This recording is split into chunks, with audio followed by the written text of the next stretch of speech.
Olá! Vamos conversar hoje sobre uma dúvida que é bastante recorrente, né? Quantas vezes nós, médicos, principalmente os colegas psiquiatras, já fomos abordados por pacientes solicitando laudo, né? Ah, eu quero um laudo para eu fazer isso, para fazer aquilo, né?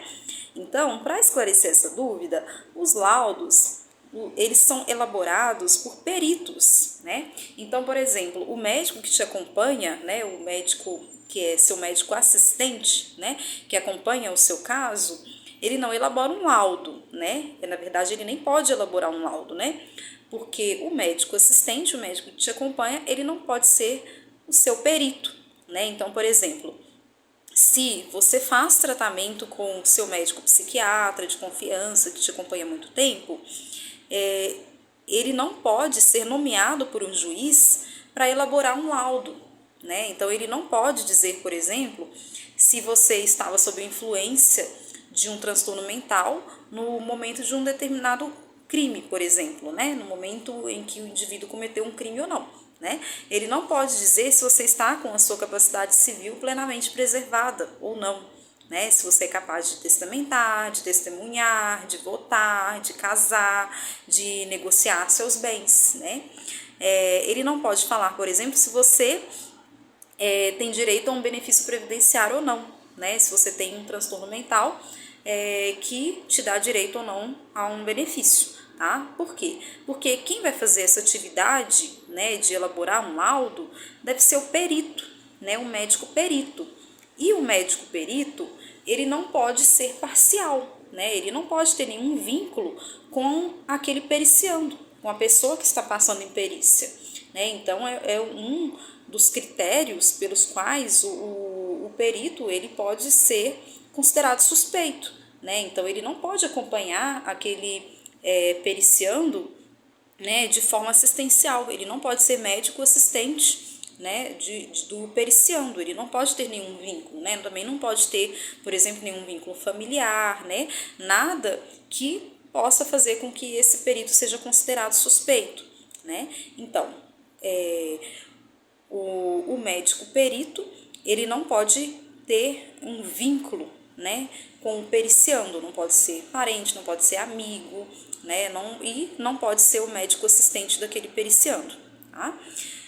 Então, quando você precisa de um documento médico, né, para dizer, por exemplo, a respeito da sua capacidade de trabalho, né, para dizer das suas condições psíquicas, então você vai solicitar um relatório médico. É um relatório médico, né, que você vai pedir. E o que esse relatório médico, né, ele deve conter, né, de informação, né? Sempre deve conter a finalidade, né, daquele relatório. Então, para que serve esse relatório, qual que é a finalidade, né, por que ele foi solicitado, né, deve conter a autorização expressa do paciente, né, então assim, o paciente autorizou esse relatório, né, o paciente ou o seu responsável, né, autorizou a elaboração desse relatório, né, porque nós como médicos, nós temos a obrigação de manter sigilo sobre as informações médicas de um paciente, né? Então, se nós estamos elaborando um relatório, nós devemos deixar claro a finalidade e que o paciente autoriza, né, a divulgação dessas informações no relatório, né? Deve conter, por exemplo, o tempo de tratamento, né, há quanto tempo que esse paciente acompanha com você, a hipótese diagnóstica, que geralmente ela vem codificada de acordo com a Classificação Internacional de Doenças, né, a CID, que nós estamos em processo, né, de mudança da CID-10 para a CID-11, né, o médico pode codificar a doença apenas pela CID, ele não precisa descrever a doença, né, pode colocar apenas a CID, né, a classificação correspondente na CID. As medicações em uso e se existe uma proposta de continuidade do tratamento, né? Ou seja, o tratamento deve continuar por tempo indeterminado, por exemplo, né? Que é o que acontece na maior parte das vezes nos quadros de doença psiquiátrica, pelo menos, né? A gente não consegue determinar o final de um tratamento, né? Então, seriam essas informações que devem estar contidas em um relatório médico, tá? Mas sempre lembrando que isso é um relatório médico que foi produzido pelo seu médico assistente. né? Se você está elaborando um documento para o seu paciente, é um relatório médico, não é um laudo. O laudo é sempre elaborado pelo perito. O laudo é uma prova técnica, é uma prova pericial, né? Então, ele deve ser elaborado pelo perito.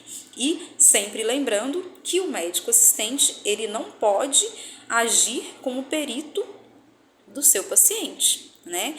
Então, isso até abre margem em inúmeras discussões, por exemplo, de médicos psiquiatras que recebem pedidos, às vezes até de órgãos jurídicos, né, solicitando informações de caráter pericial para responder, né, em um documento, né, que é um documento de contexto pericial, né? Então, o médico assistente que está ciente, né, dos seus direitos e deveres dentro do Código de Ética Médico, ele deve se recusar a responder esse documento, né?